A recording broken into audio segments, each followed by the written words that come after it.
Bismillahirrahmanirrahim. Assalamualaikum warahmatullahi wabarakatuh. Alhamdulillahirabbil alamin. Segala puji bagi Allah Tuhan semesta alam yang hari ini mempertemukan kita semua, mudah-mudahan kita semua dalam keadaan sehat walafiat. Amin ya rabbal alamin. Alhamdulillah bapak-bapak dan ibu-ibu yang saya cintai karena Allah Subhanahu wa taala. Hari ini Bapak akan menghadirkan video baru ya, sebagai petunjuk bagi Bapak dan Ibu dalam pembuatan proposal penelitian tindakan kelas. Biar video ini bisa membimbing Ibu dan Bapak dalam membuat proposal penelitian tindakan kelas. Oke, sebelum video ini dimulai, Bapak mohon bantuan agar supaya video Bapak ini di-subscribe, like, and share, ataupun dikomentari agar supaya video ini bisa bermanfaat, selain bermanfaat bagi Bapak dan Ibu, begitupun juga bermanfaat bagi orang lain dan bisa menjadi amal jariah bagi kita semua. Amin ya rabbal alamin. Alhamdulillah, sebelum Bapak memulai video ini, terlebih dahulu Bapak ingat bahwa PTK itu beda dengan karya ilmiah yang lain, baik skripsi, tesis maupun disertasi. Kalau karya ilmiah yang lain adalah diuji apakah karya itu bersifat ilmiah atau tidak, gitu ya. Tapi kalau PTK itu adalah satu metode atau satu solusi untuk meningkatkan kualitas pembelajaran di dalam kelas. Jadi perbedaannya seperti demikian. Oke ya, Bapak langsung saja ya berkaitan dengan sistematika penulisan proposal penelitian tindakan kelas. Oke ya, ibu-ibu dan bapak-bapak seringkali ketika mau melakukan penelitian tindakan kelas, seringkali ibu-ibu dan bapak-bapak seringkali menemukan banyak masalah di dalam kelas gitu ya. Tapi kita harus bisa seleksi ya di antara masalah yang paling berat itu apa, baru kita memberikan solusi. Ibarat seperti halnya di dalam kelas itu ada penyakit, lalu kita bawa obatnya. Ya obatnya itu apa? Yaitu metode pembelajaran ya. Di sini Bapak mungkin menghadirkan solusi ataupun metode baru berkaitan dengan penggunaan metode bernyanyi dalam meningkatkan hasil belajar siswa pada materi Asmaul Husna kelas 1 SD Muhaimin Anwar tahun pelajaran 2022-2023. Lalu ketika kita sudah membuat judulnya, lalu diajukan untuk memenuhi tugas mata kuliah penelitian tindakan kelas, dosen pengampunya Sardina Anwar. Baru setelah itu baru kita ambil logo dari sekolah ketika kita melakukan penelitian tindakan kelas, bukan logo kampus ya. Oke, setelah itu baru disusun oleh, di sini Bapak tampilkan Ujang Kasep gitu ya, nama orang lain. Setelah itu baru NPM. NPM itu nomor pokok mahasiswa ataupun bisa pakai NIM yaitu nomor induk mahasiswa bisa. Setelah itu baru kita pasang alamat sekolah gitu ya, baik lengkap atau tidak, yang penting alamatnya jelas. Oke, langkah keduanya adalah kita membuat lembar pengesahan. Lembar pengesahan itu kita ambil judul dulu di atas, kita pasang di bawah. Setelah itu baru kita tulis di bawahnya Bandung. Kalau Bapak lakukan penelitian di Bandung, berarti pakai Bandung. Kalau Ibu dan Bapak kan di Kabupaten Bandung, jadi menggunakan Kabupaten Bandung. Ya tanggalnya berapa, bulan apa, tahun berapa. Setelah itu mengetahui kepala sekolah yang kita lakukan penelitian tindakan sekolah di sekolahnya gitu ya.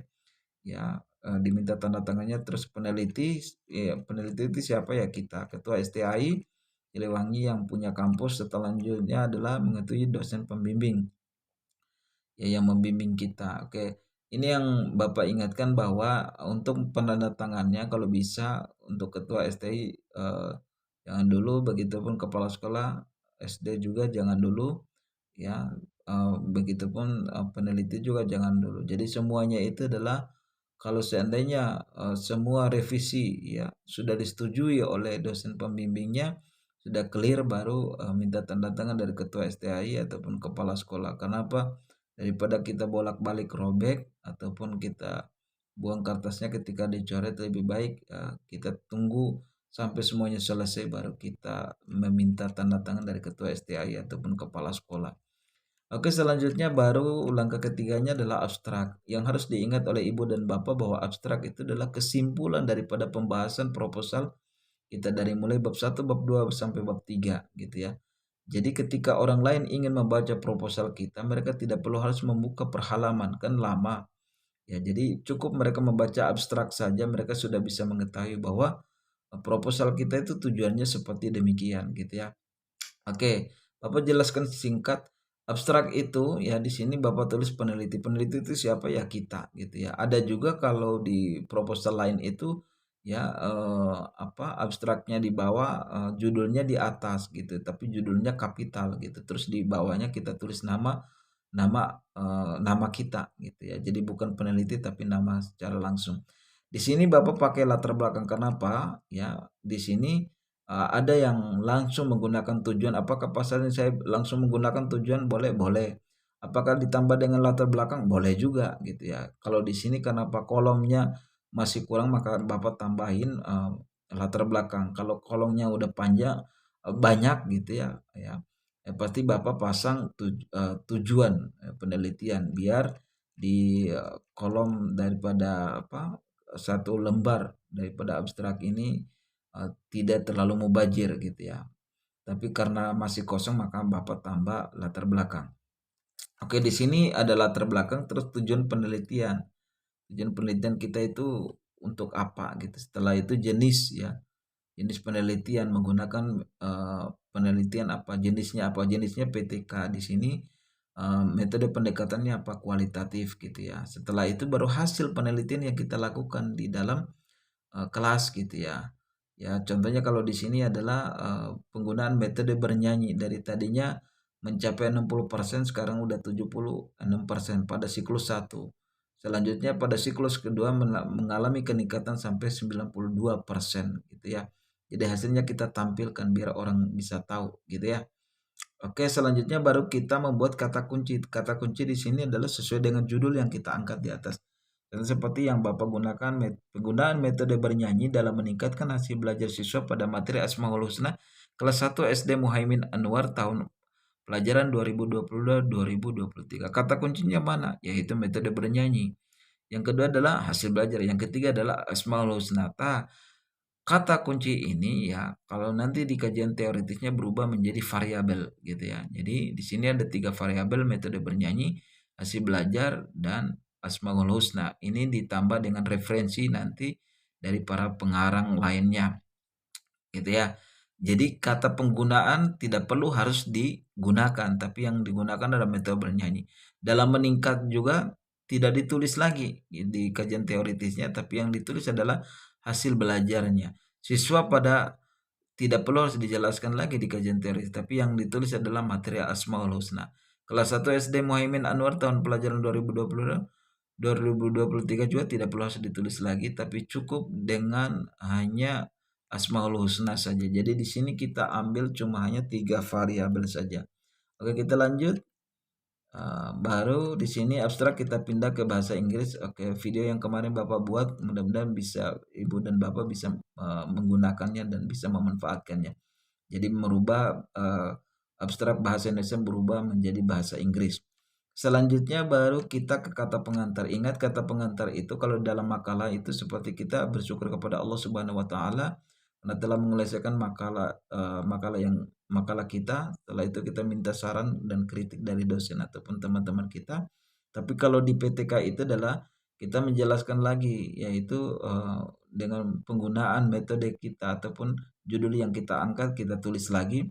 Setelah itu kita minta saran dan kritik, lalu kita minta terima kasih kepada orang-orang yang kita cintai. Salah satunya yang di kampus kita yaitu Bapak Rektor, terus dosen pembimbing, kepala sekolah yang tempat kita melakukan penelitian, terus guru kelas ya, guru kelas yang kita ajak kerjasama, terus siswa yang kita ngajarin, terus saudara, istri, anak, terserah gitu ya. Teman-teman kita senantiasa yang mendukung kita. Setelah itu baru kita tulis kabupaten, di sini tanggal, bulan, tahun gitu ya. Baru kita tulis penulisnya. Selanjutnya baru daftar isi. Harus diingat bahwa daftar isi komponennya ada 3. Yang pertama adalah awal, yang kedua adalah inti, yang ketiga adalah penutup.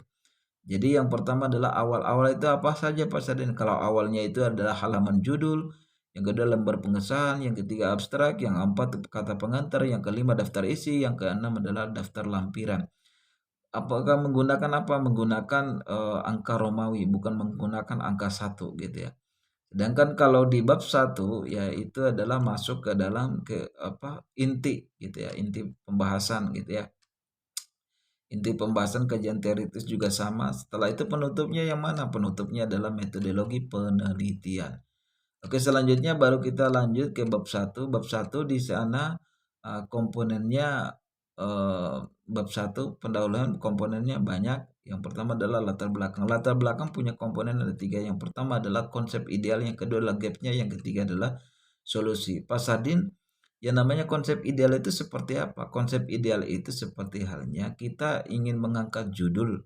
Ya, satu judul itu kita ambil referensi dari orang lain lalu kita pasang ya di latar belakang. Itu yang disebut dengan konsep ideal. Konsep ideal adalah pemikiran awal kita. Kita harapan bahwa tugas seorang guru adalah ketika mengajarkan murid, murid itu memperhatikan dan mengikuti apa yang disampaikan. Ternyata apa yang kita temukan, apa yang kita pikirkan dan apa yang kita temukan itu berbeda jauh. Jadi antara harapan dan kenyataan itu tidak sinkron gitu ya. Seperti itu. Ini kita konsep idealnya adalah kita ambil referensi dari orang lain, bukan penjelasan kita. Contoh seperti di sini Hasbullah, 2013 yaitu tahun penerbit bukunya, terus halamannya berapa? Halamannya 2 sampai 4. Gitu ya. Terus lanjut ini masih ini konsep ideal. Selanjutnya adalah baru identifikasi masalah di sini kita tuh. Identifikasi masalah ada 2. Kita bisa temukan di dalam kelas, kita juga bisa tanyakan ya guru mata pelajaran yang masalah itu kita bisa simpulkan sendiri. Tadi di sini Bapak temukan permasalahan umum yang seringkali terjadi di SD adalah rendahnya hasil belajar pada materi Asmaul Husna, kurang diminati oleh peserta didik karena cara penyampaian guru yang monoton, kurang menarik perhatian peserta didik dan seringkali menggunakan metode ceramah. Hal ini terasa lama dan membosankan sehingga terbukti siswa kurang memahami materi yang disampaikan oleh gurunya yang berdampak pada rendahnya hasil belajar. Oke, baru di sini Bapak menggunakan ini apa namanya metode baru gitu ya. Dan penyebab rendahnya kemampuan peserta didik di dalam teori ya melalui observasi awal ya peserta didik yaitu kurang minat dan perhatian karena sebab penyampaian materi guru yang monoton menggunakan metode ceramah sehingga siswa merasa jenuh, tidak menyukai materi Asmaul Husna. Biasanya mereka cenderung tidak mengingat nama-nama baik Allah. Salah satu metode yang gunakan guru adalah metode bernyanyikan lagu atau nyanyian, diyakini dapat melejitkan daya imajinasi serta memunculkan hal tersembunyi yang tersimpan dalam diri seseorang sehingga akan teringat kembali terhadap sesuatu. Ya, jadi di sini saya menggunakan metode bernyanyi karena metode bernyanyi adalah biar anak-anak bisa menghafal nama-nama Allah melalui nyanyian agar supaya mudah dan cepat biar mereka tidak merasa jenuh. Oke ya. Dan di sini Bapak ingin jelaskan bahwa identifikasi masalah di sini Bapak tampilkan kembali. Kenapa? Di sini sebenarnya masalahnya banyak, tapi Bapak memperinci kembali dalam bentuk identifikasi masalah. Apakah pasarnya ini tidak perlu harus ditulis juga? Nggak bisa gitu. Artinya identifikasi masalah ini mau dipakai atau tidak terserah gitu ya. Tapi di sini Bapak sengaja untuk membuat rincian untuk mencari solusi. Terus kalau di sini identifikasi masalahnya di mana? Identifikasi masalahnya udah ada di sini. Permasalahan umum yang terjadi ini tuh udah identifikasi masalah termasuknya. Terus pembatasan masalah apakah dihapus juga? Ya, bisa saja. Karena pembatasan masalah sudah ada di sini juga gitu ya. Contoh seperti ini, berdasarkan permasalahan di atas untuk menjawab permasalahan tersebut perlu dioperasionalkan dan didiskusikan melalui penelitian. Hal ini melatar belakang penulis mengadakan penelitian yang mengangkat judul penggunaan metode bernyanyi dalam meningkatkan hasil belajar siswa pada materi Asmaul Husna kelas 1 SD Muhaimin Anwar Cipadung tahun pelajaran 2022-2023. Nah, itu pembatasan masalah. Ya, tapi kalau ibu-ibu dan bapak-bapak mau merinci kembali identifikasi masalah ya silakan seperti yang dibuat oleh Bapak ataupun tidak jadi soal. Oke, seperti ini ya. Terus selanjutnya adalah rumusan masalah. Rumusan masalah itu ada rumusan, ada masalah. Rumusan itu berupa pertanyaan, masalah adalah penelitian yang kita lakukan atau metode yang kita gunakan gitu ya.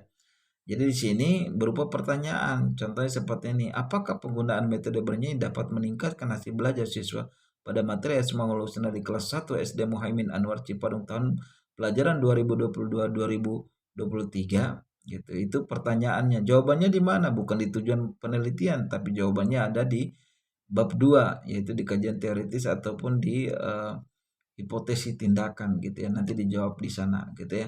Selanjutnya adalah tujuan penelitian. Tujuan penelitian ini cukup ya kita rubah kata-kata ini. Apakah penggunaan metode bernyanyi dapat meningkatkan hasil belajar siswa? Ini kita ganti apakah ini untuk mengetahui ya, bisa saja ya, untuk mengetahui ya peningkatan kemampuan hasil belajar siswa gitu ya, bisa saja kita menggunakan di sini bisa satu, di sini juga bisa satu. Terus setelah itu manfaat penelitian bagi peserta didik, bagi guru dan bagi sekolah gitu ya. Terus setelah itu yang terakhir adalah sistematika penulisan. Sistematika penulisan ini ibu-ibu dan bapak-bapak bisa ngambil dari sini dari daftar isi ya, dari daftar isi ini ibu-ibu ambil terus dipindahkan ya, jadi ambil dari halaman judul ini langsung dipindahkan di sistematika penulisan. Tinggal dipindahkan saja dari daftar isinya. Yang selanjutnya adalah bab 2 kajian teori. Tadi kita sudah membahas sedikit yaitu beberapa variabel. Variabel tadi di atas judul yang Bapak ambil adalah penggunaan metode bernyanyi dalam meningkatkan hasil belajar siswa pada materi Asmaul Husna tahun ajaran 2022-2023. Di sini adalah kata kunci Bapak tadi ambil yaitu metode bernyanyi. Terus yang kedua adalah hasil belajar, yang ketiga adalah Asmaul Husna. Di sini kita menjelaskan dari mulai pengertian, terus langkah-langkah bernyanyi itu seperti apa, terus metode cara bernyanyinya seperti apa, itu kita jelaskan beserta referensinya. Ya contoh seperti di sini, metode pembelajaran definisikan sebagai cara digunakan guru dalam menjalankan fungsinya merupakan alat untuk mencapai tujuan pembelajaran. Hamzah B. Uno 2009, tahun penerbit bukunya, terus selanjutnya halamannya. Oke ya, seperti itu ya. Jadi ini adalah variabel pertama. Ya, oke. Sekarang kita lanjut ke variabel kedua. Oke, tadi variabel pertama adalah metode bernyanyi ya, pengertian metode bernyanyi seperti apa. Selanjutnya adalah variabel kedua adalah hasil belajar atau pengertian hasil belajar beserta referensinya seperti itu. Jadi dijelaskan secara keseluruhan langkah-langkahnya, terus indikator hasil belajar itu seperti apa itu dijelaskan beserta referensinya. Oke, kita pindah ke variabel yang ketiga. Oke, variabel yang ketiga adalah pengertian hafalan Asmaul Husna. Ini kita jelaskan juga ya pengertiannya seperti apa, terus langkah-langkahnya seperti apa. Itu kita jelaskan di sini beserta referensinya. Ya, jadi tadi variabelnya ada 3, ada metode bernyanyi, terus yang kedua adalah hasil belajar, yang ketiga adalah Asmaul Husna. Kita sudah jelaskan di kajian teoritis ya, deskripsi kajian teoritis. Selanjutnya adalah hasil penelitian yang relevan ya. Ibu dan Bapak harus ingat bahwa yang namanya hasil penelitian yang relevan berbeda dengan deskripsi teori gitu ya. Jadi contohnya seperti yang tadi adalah penjelasannya ya berkaitan dengan metode bernyanyi, hasil belajar, terus Asmaul Husna itu beserta teorinya. Jadi penjelasannya banyak gitu ya. Tapi kalau hasil penelitian yang relevan itu kita hanya cukup mengambil judulnya saja gitu ya. Judul daripada hasil penelitian kita ataupun pengarangnya gitu ya. Jadi artinya kalau seandainya judul kita berkaitan dengan berarti kita harus mengambil judul yang seperti demikian juga. Contoh seperti yang di Bapak. Ya, Bapak itu kan menggunakan metode bernyanyi. Berarti di sini yang Bapak ambil ya, penelitian yang relevan adalah hasil penelitian Utami Kusuma Wardani dengan judul peningkatan kreativitas dan hasil belajar pengantar akuntansi melalui metode bernyanyi. Ini juga ada metode bernyanyi, ada hasil belajarnya. Jadi kita bisa ambil karena disesuaikan dengan judul yang kita angkat gitu ya. Jadi ibu dan bapak kalau punya judul seperti apa, ambil judul yang sesuai dengan yang ibu lakukan. Jadi harus disesuaikan gitu ya. Contoh seperti yang kedua, hasil penelitian Sri Sondari dengan judul peningkatan kemampuan mengenal huruf melalui metode bernyanyi. Metode bernyanyi lagi kan gitu ya. Jadi judul kita itu disesuaikan judul orang lain lalu kita jadikan referensi. Itu yang disebut dengan penelitian yang relevan, beda dengan deskripsi teori. Kalau deskripsi teori itu penjelasannya lebih banyak. Kalau yang ini cuma hanya judulnya saja, judul penelitian yang disesuaikan di judul kita. Selanjutnya baru kerangka berpikir. Pak Sadin, kalau kerangka berpikir diambil di mana? Kalau kerangka berpikir itu adalah kita ambil di latar belakang. Oke ya, kita ke latar belakang dulu.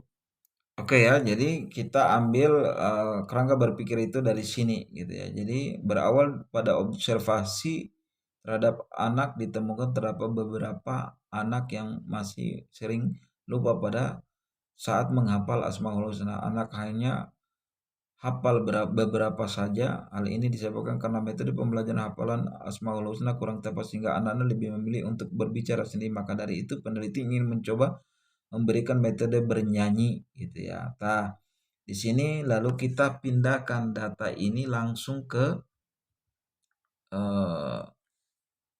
oke, baru kita pindahkan ke kerangka berpikir di sini ya. Jadi kita pindahkan dari latar belakang langsung pindah ke sini ya. Di sini Bapak buat komponen-komponennya. Selanjutnya baru hipotesis tindakan. Nah, hipotesis tindakan itu yang Bapak tadi sampaikan jawaban sementara gitu. Jadi kita menjawab ya pertanyaan yang ada di rumusan masalah.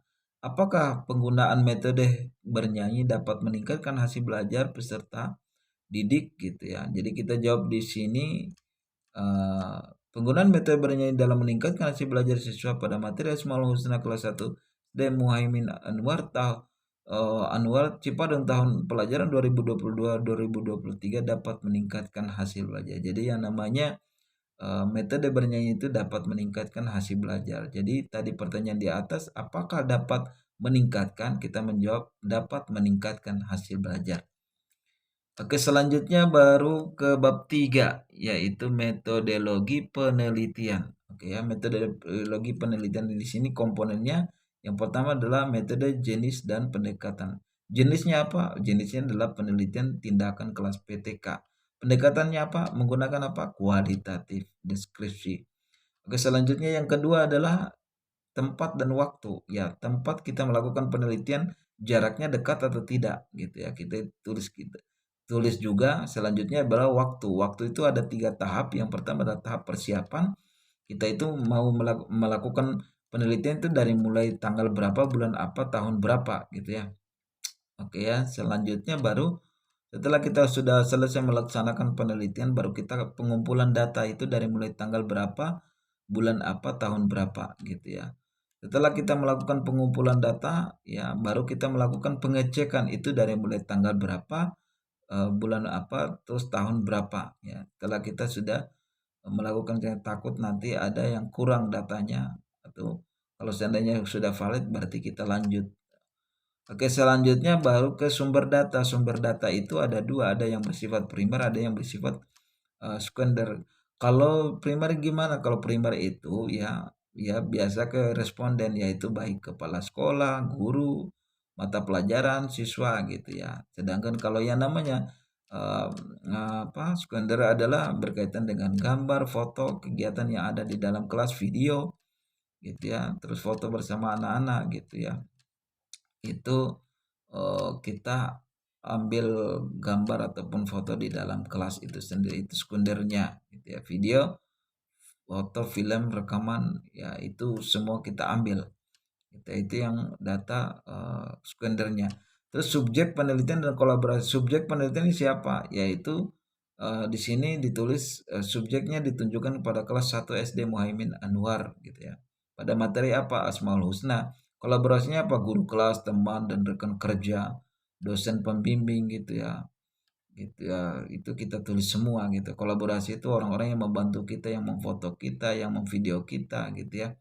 Mengobservasi kita gitu ya. Selanjutnya baru kita melakukan siklus penelitian tindakan. Harus diingat bahwa siklus penelitian tindakan Bapak pernah jelaskan. Yang pertama adalah perencanaan, yang kedua adalah pelaksanaan, yang ketiga adalah observasi. Observasi ada 2, ada yang bersifat tertulis, ada yang tidak tertulis. Itu selanjutnya adalah refleksi. Oke ya, setelah itu baru selanjutnya itu baru teknik pengumpulan data ya, bisa kita tambah dengan tes ya. Yang pertama adalah observasi, yang kedua adalah wawancara, yang ketiga dokumentasi. Bisa saja ditambah dengan tes-tes gitu ya. Selanjutnya yang terakhir adalah daftar pustaka. Daftar pustaka ini harus diingat ya. Contoh seperti ini ya, Bapak contohkan ya biar lebih jelas lagi. Contohkan Bapak di sini ya, Bapak tulis. Contohnya nama Bapak itu kan Sardin Anwar, tapi Bapak tulis Anwar Sardin. Anwar ya. Anwar Sardin. Ya. Terus tahunnya contohnya 2022. Terus judul bukunya ya Ilmu Pendidikan Islam.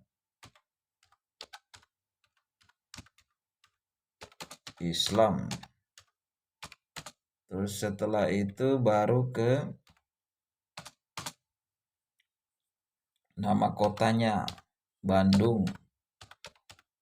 Ya, terus setelah itu titik 2 baru tempat penerbitnya CV Matahari gitu ya, contohnya Matahari. Itu ya. Jadi tulisannya seperti ini. Contohnya Bapak di sini ya. Nah, di sini yang dimiringkan itu apa? Yang dimiringkan adalah judul bukunya. Yang dimiringkan gitu ya. Ya, Bandungnya dibesarin B-nya. Oke. Nah, ini titik 2. Titik 2.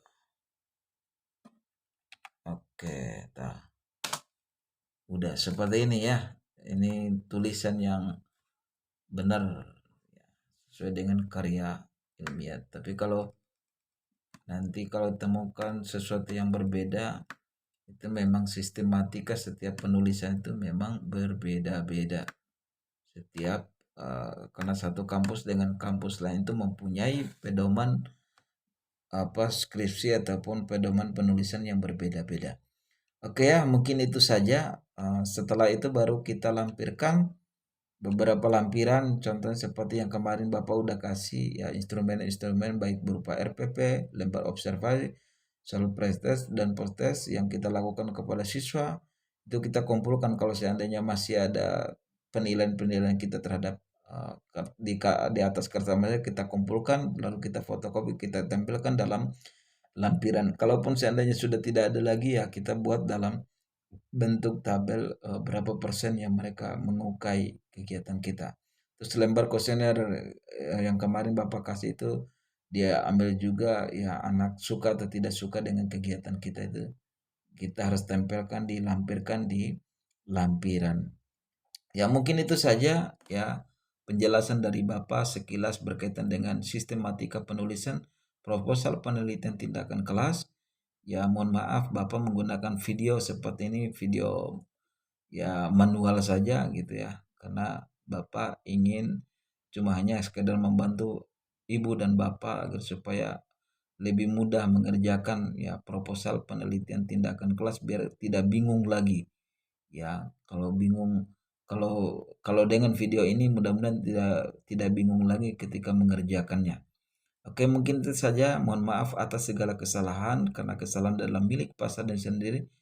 Begitupun kekhilafan adalah milik pasar dan sendiri. Kebenaran hanya milik Allah Subhanahu wa taala. Wabillahi taufiq wal hidayah. Wassalamualaikum warahmatullahi wabarakatuh. Sampai berjumpa lagi.